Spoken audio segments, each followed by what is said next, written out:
America దాడులకు నిరసనగా ప్రపంచ చమురు రవాణాకు అత్యంత కీలకమైన హర్మోజ్ జలసంధిని మూసివేస్తున్నట్లుగా ఇరాన్ ప్రకటించింది. అయితే దీనిని అమెరికా ఖండించింది. హర్మోజ్ జలసంధి తెరిచే ఉందని, చట్టబద్ధంగా ప్రయాణించే నౌకలు దీనిని సాఫీగా దాటొచ్చని తెలిపింది. హర్మోజ్లో ప్రయాణించే నౌకలపై ఇరాన్ దాడుల నుంచి రక్షణ కల్పించేందుకు తమ సేనలు సిద్ధంగా ఉన్నాయని హామీ ఇచ్చింది. హర్మోజ్ను కంట్రోల్ చేసే హక్కు ఇరాన్కు లేదని తేల్చి చెప్పింది.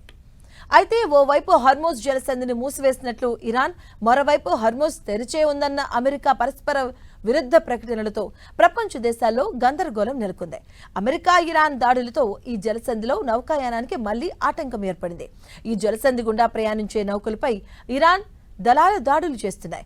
ఈ క్రమంలోనే భారత నావికులతో వెళ్తున్నటువంటి ఓ వాణిజ్య నౌకపై ఇరాన్ అటాక్ చేసింది. ఈ ఘటనలో 10 మంది ప్రాణాలతో బయటపడగా తప్పిపోయారు. ఇక ఈ ఘటనపై ఇండియా తీవ్ర ఆగ్రహాన్ని వ్యక్తం చేసింది.